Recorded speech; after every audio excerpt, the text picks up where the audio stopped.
په دنیا کې چې عدل او انصاف قائم شوی دی نو دا د قرآن کریم د برکته قائم شوی دی.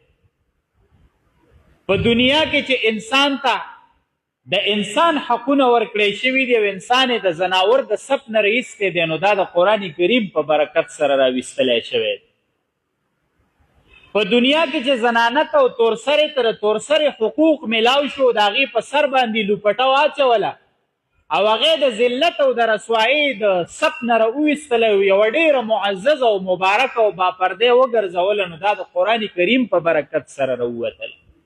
ورنه کله چې قرآن کریم نو راغلی نو د عربو هغه خلکو به هغه لور پیدا کېدل ډېر غټ عیب او پیغور ګڼه او هغه به یې رانیوله او هغه به یې ژوندۍ په ځمکه باندې ښخوله. قرآن کریم چې راغی نو د دغه بیبي په سر باندې دست شفقت کېښودو. قرآن کریم چې راغی نو د دغې ماشومې په سر باندې لاس د شفقت کېښودو او بیا انسانانو د سړو ته تعلیم ورکړه چې تاسو څه خبر یې د لور د مقام نه، تاسو څه خبر یې د لور د مرتبې نه، او چې په دې باندې الله څه ورکوي او دا معاشره او دا تاسو په کم ظلم او ناانصافۍ کې اخته یې. نو زما ورونو قرآن کریم سره په دنیا کې یو انقلاب راغی. هغه خلک چې د کفر او د شرک په تیارو کې پټ پراته وو د قرآن کریم په برکت سره د اسلام ښکلې رڼا ته الله راوسته. نو زما ورونو دا ډېر لوی د انقلاب والا کتاب دی. په دنیا کې انقلاب او په هره زمانه کې مقابل له چیلنج ورکړی دی خو د قرآن کریم مقابله چا نه ده کړې.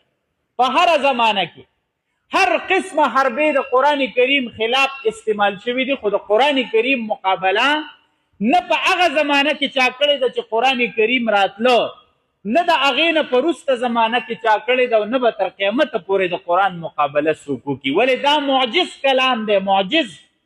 معجز کلام دی ته وایي چې دا مقابل عاجزه کوي. د ده مقابلې ته څوک راوتلی نه شي، د ده مقابلې ته څوک پتون وهلی نه شي، د قرآن د مجروح کولو دپاره څوک میدان جوړولی نه شي. دا مقابل او مخالف عاجزه کوي او بیا دا زمونږ د ښکلي پیغمبر جناب نبی کریم صلی الله علیه وسلم مبارکه معجزه ده نو څوک هم د دې مقابله نشي کولی. زما معززو حدیث مبارک مې ستاسو وړاندې ولوسته. دې قاریانو صاحبانو او دې مولوي صاحب دې محترم چې دا کومه خواري او محنت کړی دی او دې بچو ته دا نن کم ثمرات ورکړي دي او دا کومه ډیګري ورته ورکړې دي یقینا چې دا د دې قاري صاحب دې دپاره هم ډېره غټه د سعادت خبره ده. د دوی د والدینو د دې بچو دپاره هم ډېره غټه د سعادت خبره ده او ستاسو د محلې دپاره هم ډېره لویه د سعادت خبره ده. زما ورونو حدیث مبارک کی راځي ان لله اهلین من الناس چې په دې خلکو کې د الله څخه خاص خلک دي. الله جل شانه د نبی علیہ السلام په خوله مبارکه ډېره عجیبه خبره ارشاد فرمایي که تاسو ورته لږ متوجه شوئ چې الله وایي په دې انسانانو کې بعضې انسانان هغه دي چې زما خواص دي. خواص دا زما د کور خلک دی، دا زما اهل دی او دا زما محبوب بندگان دي. صحابه کرامو تپوس کو قیل من هم یا رسول الله، ای دا الله پیغمبره دا د الله خاص خلک څوک دي؟ نو نبی علیہ السلام مبارک ورته فرمایي قال اهل القرآن هم اهل الله وخاصته. کوم چې د قرآن والا خلک دي دا د الله خلک دي او دا د الله خاص خلک.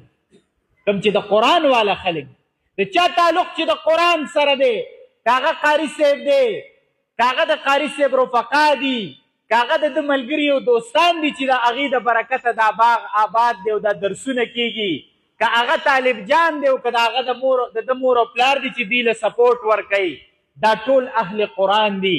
که هغه د تبلیغ والا ملګري دي، که هغه علما دي په مدارسو کې لګیا دي، که هغه مجاهدین د جهاد په میدان کې لګیا دي، دا ټول اهل قرآن دي. د دې ټولو نسبت او تعلق چې دی دا د قرآن کریم سره دی. نو نبی علیہ السلام وفرمایل چې دا د الله خاص خلک دی. اهل الله ورته وویلې په حدیث مبارک کې ورته اهل الله ویلې وخاصته او دا د الله خاص